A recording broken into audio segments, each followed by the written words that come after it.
Magandang araw mga boss, welcome back sa ating channel. Maiksing video lang po bago natin ipaship tong kalan na to. Ito po yung ating marireceive kapag dumating na yung ating kalan sa inyo. So may blower tayo na ito na po yung bagong blower natin. At may nalilito rin po kasi sa pagkakabit nito. So tanggalin lang po natin yung takip ng ating air intake, tapos ilalagay natin tong air intake stopper dito. So pag na lagay na natin to, nakabit na natin to mga boss, ay wala na pong silbi yung ating takip.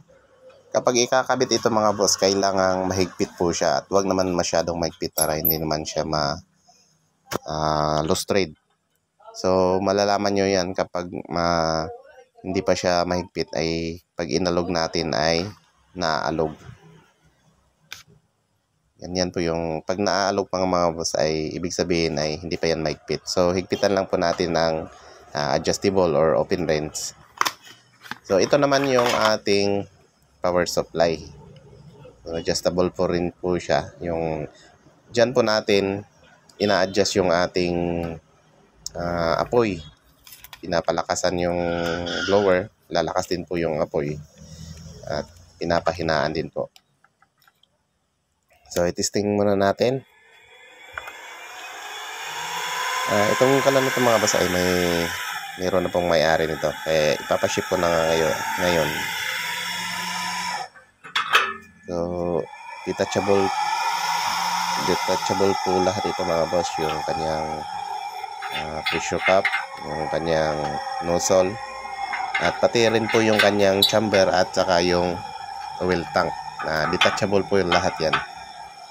Kaya kung maglilinis kayo ng general cleaning, ay pwede nyo pong tanggalin po lahat yan.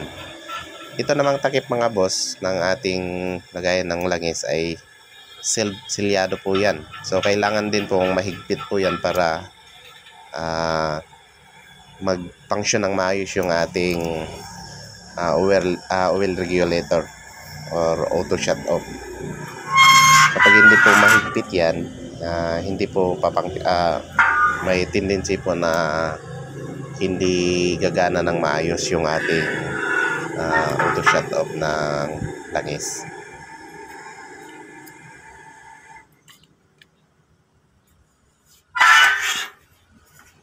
So kung makikita nyo mga boss, bolted po yung chamber niya at saka yung oil tank.